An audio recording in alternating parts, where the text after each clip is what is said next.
কাল আমরা দুই বান্ধবী মিলে অফিস ছুটি নিয়ে বেরিয়ে পড়েছিলাম একটু ঘুরতে যাওয়া আর একটু খাওয়ার উদ্দেশ্যে। তো আমি এখান থেকে গড়িয়া থেকে মেট্রো ধরে চলে গেছি শ্যামবাজারে।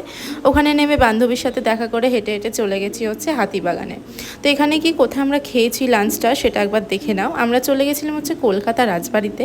অ্যাম্বিয়েন্সটা কিন্তু বাইরেও খুবই সুন্দর, আর এখানে কিভাবে যারা খেতে আসে তাদেরকে স্বাগত জানানো হয় একবার শুধু সেটা দেখে নাও। জিনিসটা খুবই সুন্দর লেগেছে, ভেতরের অ্যাম্বিয়েন্সটাও খুবই সুন্দর। আর প্রথমে আমরা এখানে নিয়েছিলাম কিন্তু ফিশ ফ্রাইস কাসুন্দি দিয়ে নিয়েছিলাম।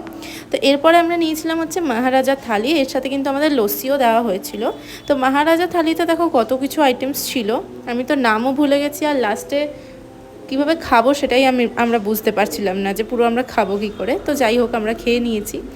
তো এরপরে আমরা চলে গেছি হচ্ছে ভিক্টোরিয়াতে, বাট ব্যাড লাক যে আমরা 5:30টার পর গেছিলাম, ভিক্টোরিয়ায় বন্ধ হয়ে গেছিলো। বাট এখানে গিয়ে কিন্তু ভালো জিনিস একটা দেখেছি, সেটা হচ্ছে দিগ্বিজয় এখানে শ্যুটিং করতে এসেছিলো। তো তার সাথে কিছু পিকচার তুলে আমরা চলে গেছিলাম হচ্ছে প্রিন্সেপ ঘাটের উদ্দেশ্যে। তো এখানে কিন্তু একদম গোল্ডেন আওয়ারে আমরা ঢুকে পড়েছিলাম। তো শুধু পরিবেশটা দেখো, ওয়েদারটা যা দুর্দান্ত হয়ে আছে একদম। তো এরপরে আমরা একটু গল্প করলাম, গঙ্গার ধারে হাওয়া খেলাম, এরপরে সন্ধে সন্ধে করে বাড়ির উদ্দেশ্যে বেরিয়ে পড়লাম। এই হচ্ছে আমার বান্ধবী যার সাথে আমি বেরিয়েছিলাম। তো দেখা হবে হচ্ছে নেক্সট ব্লগে, বাই।